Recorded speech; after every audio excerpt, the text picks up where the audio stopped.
all this. I'm going to crawl through mud. I'm going to lift weight. I'm going to do all these crazy things I'd actually never even thought of.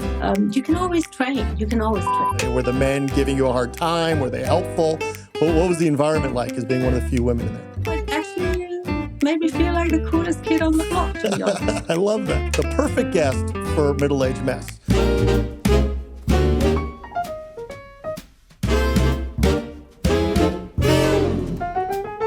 Hi, everybody. This is Dan and Dante, and welcome to another episode of Middle-Aged Mess, the show for people who drank out of the garden hose their entire childhood. So today, we have somebody from across the pond, as they say. We have Kim Rahir. Kim, welcome to the show. Thanks for having me. I'm really excited to chat with you. Yes, I am as well. So Kim, you are a German living in Spain, so you've got all of the Axis powers covered, I think, from World War II, which is good. Well, there are two missing, and I think the Spaniards somehow kept out of it, right? I mean, yeah, but they were involved a little bit. Well, I'm sure you've been to Italy a few times, and who knows what else you've done. We'll find out soon enough. Never been to Japan, so that's missing. Okay, there you go. So we do have them covered. I'm excited. I feel very, combative with you now. Okay, let's talk about you. Give me the Kim Rahir story in 25 words or less. 25 words. Okay, journalist, 3 kids, fell ill, very ill, had enough of everything, built herself back up, and then became a weightlifting champion. I think that actually was 25 words. That's very impressive. You Germans, you follow rules very well. You started as a journalist. Yeah. What kind of a long version? We'll get to all that. We got all the time in the world.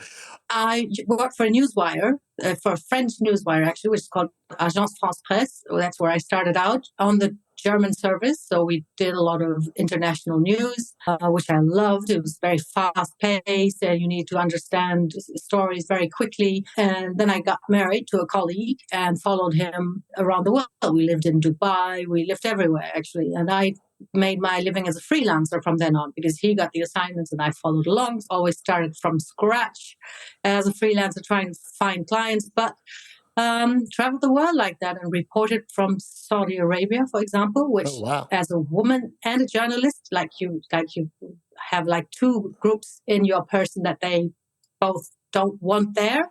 But it was, there had been an attack on a US base in Iran, and the Americans had told the Saudis, you have to let journalists in. And that's how we slipped in. We packed a bag in like half an hour and went to the airport. And so I saw a lot of great places, interesting places. I had chance to talk to women, for example, in Saudi, which is impossible for any male journalist.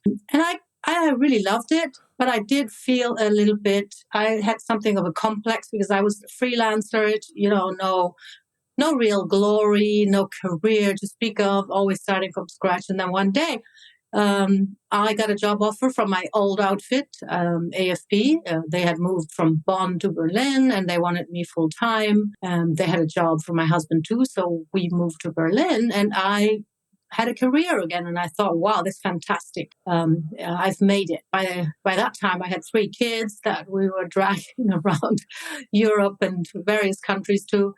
And I had always wanted to prove you can have a career and you can have kids. You don't have to choose. You could be a superwoman in Germany, for sure. Yes. I was very much raised with that notion that you had to make a choice. And when I was a teenager, the word career woman was an insult. But you grew up during a time when women were doing things. I mean, you're not that much older than me. Yeah, I know. But Germany is a very, unlike on a society level, is a very conservative country. I can tell you they are still watching the same crime show every Sunday night today that they were watching 40 years ago. I swear to God. Oh, wow. You would think that the Germans would want to forget about the crime from the past. You kind of. I don't know. Call me crazy. Yeah, this is just general crime, like middle of the road crime, nothing exceptional. Maybe that helps them forget the other stuff. I don't know. So that was I think it was a conservative upbringing. That was the 70s. And when I look back now, I thought we were like miles and half a century away from the Second World War. But with hindsight now, I was born like 18 years after the end of World War II. So come on, that's not that long ago then. I'll tell you what, it is kind of amazing. I think about like now that I'm old, I look back when I started school, when I started college, we were 40 years past the end of the World War. Kids who are starting college today are 40 years past like the Iraq War. I mean, it's unbelievable. It's shocking how old we are. I am. You look young. You look fantastic. I look terrible. But that's a whole other story. We'll get into that later. Yeah, no, but the years fly by. Yep. So anyway, I thought I had made it. Let's go back to where I was at the pinnacle of my career and my family life. 3 kids, great job, all was good. And it lasted about a year. And then from one day to the next, I was in hospital. And it was like very, very scary because nobody knew what was happening. I started seeing double. That's when they sent me to the hospital because they thought something was wrong in my brain. They checked my spine. Then my legs started to lose their movement. I became paralyzed from the hip downward. Oh, wow. How old were you? It was pretty clear. How old were you at the time? I was 45, and my oldest child was like 10, I think. So oh, wow. They were small. Yeah, and they kept telling me in the hospital, "Oh, you're young," because I was in the neurological department, and apparently they treat older patients all the time, with strokes and stuff. And I was just this maverick. Nobody knew what really was going on. And I spent 6 weeks there, one test after the other. They have tons of diagnostics, neurologists. They don't have therapies to speak of really, or not many. And then they decided that I had a syndrome called Guillain-Barré, which is a one-off autoimmune attack on your nervous system. So all I had to do was go home for Christmas, and then I was in a wheelchair. I went with crutches, got better little by little. After 6 months, I think I could walk normally again. Oh, wow. And then after a year or something, I got a clean bill of health from my neurologist. Said, "You're fine now. You don't need any more treatment. It's over. It's a one-off. It comes and it goes, and that's it." So I have a new life. This thing came out of nowhere. No precondition, yes. Nothing. And then one day you're in the hospital and a year later you're fine. That's it. Good. Yeah. Whoa. It's it was really scary, but I learned so much from this. I know it sounds a bit cheesy, but I swear to God, I learned so much from this. Especially, a mom of young kids, when they first go to school, you stress out and you think, oh my God, are they ever going to learn to read properly? Are they going to be okay at maths? And all these things. Are they going to be on time for dance class? Whatever. All sorts of things that get you worked up. And from that day onward, when I came back, because I realized, I was out from one day to the next. And the world didn't end. My kids kept on living. Somebody looked after them, took them to school, gave them food. So it was not like, I was like... They survived. They survived like you, just barely. Yeah. That was great because I was like really much cooler. I think I was a cooler mom after that. It kind of gives you a new lease on life, right? I mean, you realize what consequences you have in this world, and how lucky we are when we're, healthy and happy and living with our family and everything else. Yeah. I remember this one moment while I was home alone. I was still on crutches, couldn't really move around very well. And I saw a couple walk by outside and they had like these grumpy faces and they were like, "Arr." And I thought, you are so stupid. You don't know how lucky you are. You are there, you're walking outside just like this. You don't need a crutch. You're just walking. You should be so happy. Ever since, every step I take these days, I'm grateful. I'm happy. I know it's not a given. It can go away again. And then when I got this new lease on life, we moved again. We moved to Paris. A year, my left hand went numb. I knew something was up. Oh, Jesus. And then they said this was a full-blown episode of possible MS, but they wait for a second episode. They wait for a relapse before they declare it officially MS. So for a year, wow. I waited, hoping that nothing would happen. And then it happened. And it was very mild. I only noticed it because I was doing a weird yoga pose on the bedroom floor. And then there was this tingling in my spine. And neurological problems are always sensations that you have that you shouldn't have. Where you should feel nothing, you feel something. And I felt this tingling in my spine. Tests again. Second relapse. Okay, now you have MS and you need lifelong treatment, is what they told me. Kim, I try and be funny on this podcast. There's nothing funny about your 10-year period of your life. My God, wow. From Guillain-Barré to MS, wow. And out of nowhere, too. I mean, was there history in your family? Yes, but I found out later. My great-grandfather actually had MS, and I have 2 second cousins who have that, too. Oh, yeah, but anyway, even if I had known, what would I have done, right? But... well, I fought the doctor. I didn't want the lifelong treatment. I had to give in. I had to inject myself with interferon beta for like 3 times a week. I asked him if I could exercise, and then he said, yeah, you can exercise, but be careful. The first time when I rebelled was when he told me about the lifelong treatment, and And I grilled him for an hour before I gave in. And he wasn't used to that at all. I can imagine. Patients don't question doctors. Come on. Right. Not in give Germany. me a break. Not in Germany. That was France. Come on. Okay. I was definitely German, not in grilling France. the French Definitely guy, not in France. Absolutely not. God forbid. They'll take your cheese away from you. And then when he said, but be careful, I thought, this guy doesn't know what he's talking about. Because either he knows exercise is good for me, and then he's going to say, yeah, go ahead. Or he knows exercise is bad for me, and then he's going to say, don't do it. But he just said, yeah, okay, but be careful. And I understood after a while that what he was saying was, I have no idea. I think it's probably good, but since I don't know anything about it, I'm just going to say, be careful. So I'm not responsible for anything that might happen. And then I had another chat with a nurse. She showed me how to inject myself, which is horrible, by the way, because your skin dries and it hurts and it's very unpleasant. But he said, exercise is great with MS because it makes the body fatigue resistant.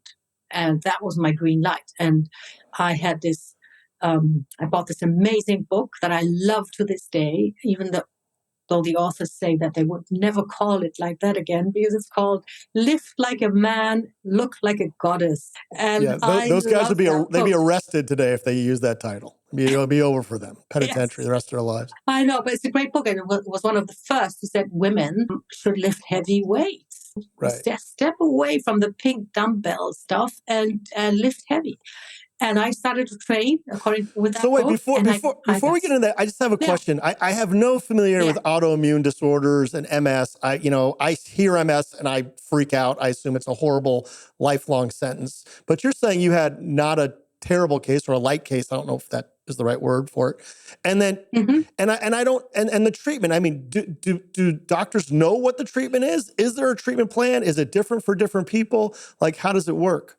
Right now, because this was 10 years ago. Now I think there are more treatments. They've tried new stuff. They've tried like also pills and things. I think now you can take like oral medication. At the time, interferon beta and injecting it yourself was pretty much standard. And it was supposed to sort of modulate your immune system so it wouldn't be so aggressive against yourself.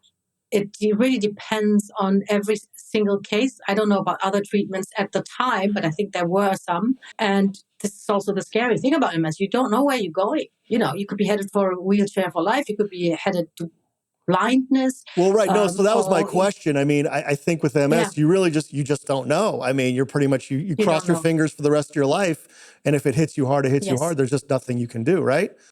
Absolutely. I mean, they have defined various forms of it. Like, I don't know I'm going to say it wrong. So, but there are some forms that sort of relapse like regularly, predictably, and get worse every time. That's also why I fought the doctor. I thought that my second relapse, it was so mild, it was so close to non-existent that I thought maybe, it was not that bad and maybe I was getting better. But he wouldn't want to hear about it. And then we moved to Spain. I found a new neurologist. How many languages do you know? 5. 5. Us Americans, I mean, I barely speak English. I'm always fascinated with the Europeans. You guys know 5, 10, 15 languages. It's like, whatever. You just kind of flip from one to the other in a conversation. It's great. All right. Well, it's a bit of a hobby for me. I love it. I mean, I married a French speaker and then we moved around the world. So sort of adapt. Which of the 5, by the way? German, English, French, Spanish? Russian. And of course, because everybody knows Russian, sure. And all Germans know Russian, vice versa. Okay, so all right, so you moved around. You're now in Spain doing which of your 10 different jobs? I'm still a journalist, but this time for this move, and this was interesting because that is something also that the illness taught me.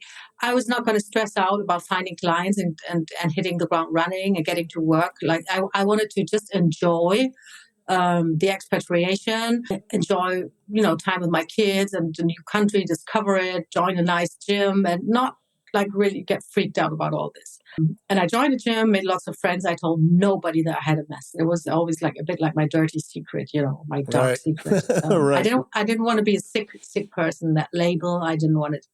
I had thought about becoming a trainer before, like 20 years earlier, but I didn't have the courage to take the plunge. You have a job, you're making money, especially earlier the years of your life, like in your 20s, 30s, you don't want to change and start from scratch. So I was still working as a journalist, but I was getting a little bit tired of it because I was working with German TV And, TV is a lot, how do you call this? Mirrors and smoke, or smoke and mirrors? Smoke and mirrors. Yeah. And I was getting a little bit frustrated because I could see, how everything was just not exactly made up, but it's like, like journalists would go to a travel spot abroad. Yeah, German guy travels to whatever country. I'm not going to say anything in particular.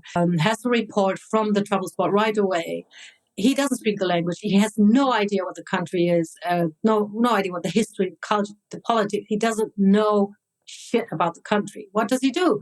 He goes onto his phone. He doesn't speak the language. What does he do? He looks at the news app of a German newspaper and reads what they're saying about that country and the crisis.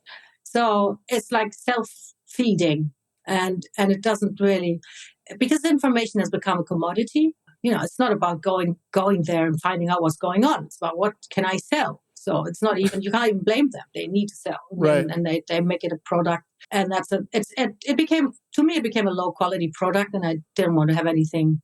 I didn't want to do that anymore. So let me ask you another question. So when you get the MS, and a lot of people have this, when they have a traumatic event or a change in their life, their entire life becomes about that event. And was your entire life about MS and treating MS and dealing with MS and thinking about MS? Or did you take it a different direction? Say, okay, I've got this MS. I'm going to live the best life I can possibly live, or something along those lines? I just try to ignore it. I know it sounds probably a little bit like denial. Maybe I try to be in denial. So I had to inject myself. So that problem, I could not make that go away until a certain point in time. But as I said, I told nobody in the gym that I had MS. I lifted heavy weights. I tried some CrossFit, and I signed up with my friends for an obstacle course race and stuff that I would never have done in my 30s. Never. Right. By now I was 50 something, and I was crawling through the mud and climbing fences, and that's awesome. That's so awesome. And I loved it, and I really tried to live as if I had nothing. It's also I had 3 kids. There was no way I was going to make them live with this person who was going to go like from early in the morning. Oh, today but they were old, but they were old by now. You didn't really care about them that much anymore. Kick them out of the house. Go have some strudel. Leave me alone. You care about them all the time. It's something that I realize now that I'm working in my business. They're grown. They're gone, but they still take a lot of your time. And your money. They call you. They need something. Yeah, I went from being a father to being an ATM for my kids, but that's all right. I mean, that's the natural evolution of things. I think that's very natural, and I have no problem with that. And I'm astounded by how that there are really great differences in culture. So our kids went to university in Britain because, I don't know, the system was nicer. They were part French, part German. They lived in Spain, so they found something, that pleased them over there. So they have like student debt. I'm going to pay off that debt for them. I have student debt. My children don't have student debt. I have student debt, but that's all right. Yeah. Okay, so wait, let's go back. So, because that was kind of the genesis of what you do now is your response to this MS diagnosis, is you said, fuck all this. I'm going to crawl through mud. I'm going to lift weights. I'm going to do all these crazy things I had actually never even thought of. Who came up with it? Was this you saying, I want to go live life. I'm going to suck the marrow out of life? Or was it a treatment? Or like, how was it that you decided to go on kind of this, renegade athletic program? I think the hospital stay, the very first episode that I had, the hospital stay was kind of traumatizing, especially when you can't walk.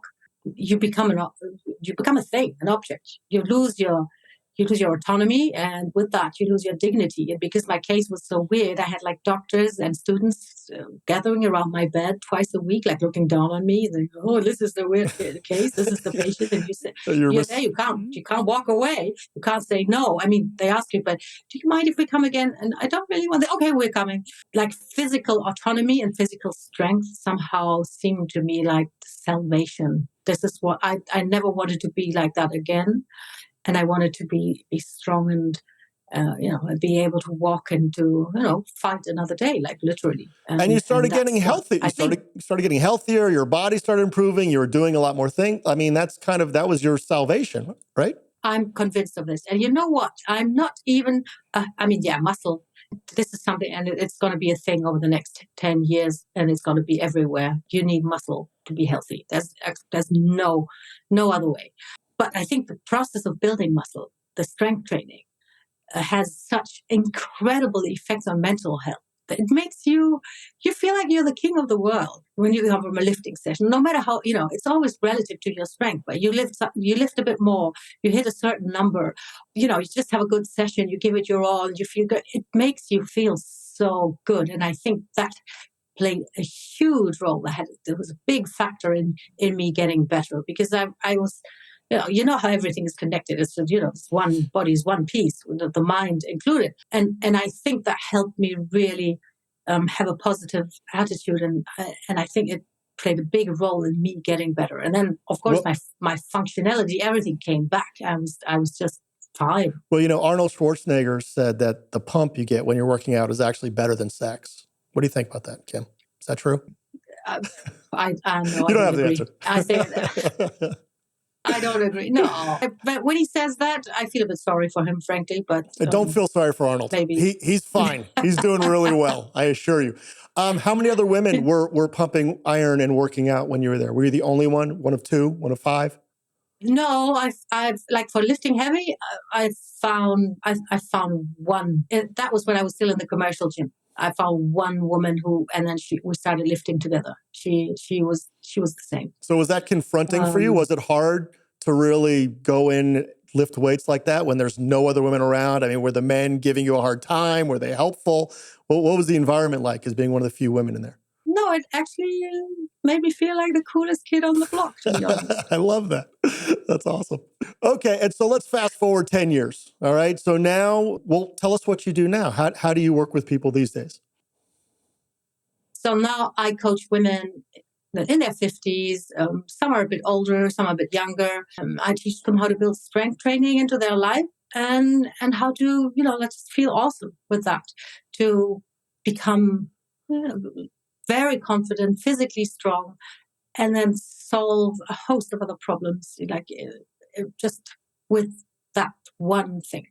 I call it a one-stop shop, because whatever your problem might be, blood sugar or achy joints or sleep trouble or, weight gain, you can solve it all by just building some nice muscle. And who are the women who are coming to you? Or is it women with medical problems? Is it women who just want to look better? What's your typical client?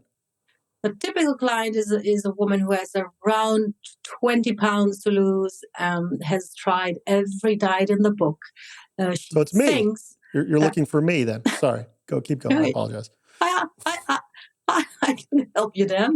You don't look overweight to me, but I've been telling people I'm 30% woman and 20 pounds overweight for a long time. But I'm getting used to it at this point. I've accepted it. So, and they think, and that's the thing, when they come to me, they think that they can't lose weight, they can't change anything because they're menopausal and it's all hormones, and no matter what they do, nothing works, and they've been on harsh diets and everything. All of a sudden you realize, oh my God, I can't wear my clothes. I feel tired every morning. And that's just like this tipping point when you think, no, this can't go on. And that's when they look for a new solution. Yeah, when you're a middle-aged mess. Yes. And this is something that you can feel that it's too late at that age. You can feel like, oh my God, how am I ever going to just, I've wasted so much time, or I've lost so much time, or nothing works anymore. It's just because I'm too old. And it's never too late. It's never too late. Even if you have like high mileage knees or, achy shoulders, you can always train. You can train around your limitations and keep the rest of your body, in shape. And that will have a knock-on effect on all the rest of it. It's never, never, never too late. Right. And how do people find you? Are they finding you through referrals? Is it word of mouth? Are you advertising? Who are the people who come to you?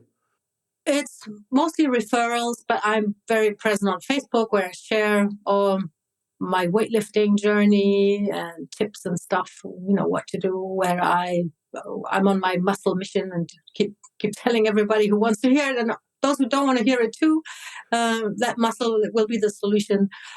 to most of their problems. And yeah, so I get that your journey included weightlifting and that did amazing things for you, but do you have different things that you offer as part of your program? I mean, are you more like a wellness instructor? You deal with nutrition? Do you deal with anything else besides just weight? Yeah, the nutrition that goes with building muscle, is crucial because you need to feed that muscle. You need to nourish your body to be able to build muscles. And I don't give them the women who come to me and they are beginners or they've been sedentary for a long time. I'm not going to send them to a gym to lift weights. Most of them start at home. So many women don't want to set foot in the gym because they feel out of place. They feel they stick out like a sore thumb. They don't really know what to do. They've had an experience before, where they signed up, then some trainer showed them around the machines once, and then the next time they came back, they didn't remember anything that he had told them. They didn't really know what to do, and then they ended up on the treadmill. So you don't need to go to the gym to become strong. And most of my clients start at home, and I give them like short 15-minute workouts, and they get like really strong from there. Stories are always the biggest motivators. Give me your most exciting and inspirational story. Not yours, not your own. I already heard yours. Let me hear the second most inspirational story. What? You're already tired of my story. No, I love your story. I just want to hear another one for the next 3 minutes, and then we'll go back to yours. You get it's fine. There's one story that I find particularly touching. It's a lady who had to get out of bed with a walking stick in the morning. She had some surgery half a year before, and then she felt she couldn't move anymore. She was in pain all the time. Her back hurt. She could hardly walk, and she was very stiff. In the morning, she needed a walking stick to get out of bed. And we started her on a very gentle activation, just reconnecting everything, because your brain and your muscles need a functioning connection. When your muscles are failing you, it's not because the muscle is tired, it's because the central nervous system can't send out the signal fast enough anymore. So we gently reactivated her movements. She started feeling better after just a few weeks, and she's been very patient, very consistent, and a year in, she walks 10K steps a day, which was a distant, not even a dream. It seemed impossible a year ago. And now she goes horseback riding again because she's also dropped 10 kilos in the process. Because she just was able to move more, it was easy for her to lose weight. And her big, big dream was to go horseback riding again. And she did that. And she's not become a new person. Like, usually the women I work with say that they feel they become themselves again. And I mean, you can certainly relate to that, in the middle-age mess, that you think, oh my God, who's this person looking at me in the mirror? Is that me? And this is the story of the lady who could hardly walk, and now she goes riding. That's very, very inspiring. That's awesome. Do you deal with people who just object, who can't fall in with the program? Because I actually deal with that a lot. I mean, I have a lot of friends. Obviously, I'm a middle-aged mess, and all my friends are middle-aged messes. And we talk about stuff like this all the time. And we, like you said earlier, we'll start a program, and then we just don't have, the initiative or the discipline to keep it going. Like, what do you do when you find somebody who's just not getting it, can't do it, won't? I mean, do you work with them? I mean, what's your way of dealing with that situation? Well, the most important thing is, to make sure someone is a good fit, like before you start working with them. What you need actually to make it happen is mostly just trust the process. You don't need discipline. I'm not a believer in discipline or self-control or willpower, these things. Kim, you're German. That's all you believe in. Let's not deny our DNA. My DNA, well, it had something to say about my autoimmune things, but it doesn't have anything to say about willpower. I really don't believe in willpower. And the thing is, we don't realize that we don't acknowledge enough our animal nature. These things, most of them are just chemical processes in the brain. Like if you're sleep deprived for a long time, there's no way you're going to say no to that donut at 5 p.m. It's just not happening. The only way you can deal with that is just make sure that donut doesn't come your way. Right. Well, look, I'm never saying no to the donut, regardless of how much sleep I had that night. So, I mean, that analogy applies to me, but I got it. You love donuts? Come on. I love whatever. Can't believe that. You'd be surprised. I have a deep belief that there's, people out there that only I can help. And then there's people out there that I can't help at all. But, we just have to gel, as they said, I think today. And that's the first step. And then I try to make everything, I build it out in a way that minimizes resistance. So if you come to me and you say, but I don't want to do this and that, then I'm going to make it, smaller, easier, lighter. I'm just going to make it so no-brainer easy that you can do it every day and that you don't even notice that you're doing it every day. And then I pack something on a little bit more, and before you know it, you're training every day, walking 10K steps, eating your broccoli, and you didn't even notice. Look, if you can get me eating broccoli instead of donuts, we've got a future together, you and I. Are you working with people only online? Are you working with them just in person? How do you work with your clients? It's all online. Okay, awesome. And now how do people find you? They can look me up on Facebook, Kim Rahir, or go to my website, kimrahir.com. And there's a free assessment on that you can take. You can find out, where you're at with your health and your strength. It's a mix of, it's like a holistic questionnaire, and then you know where to start. That's awesome. Kim, I love having you on today, and I'll tell you why. You are like the prototypical guest, the perfect guest for Middle-Aged Mess.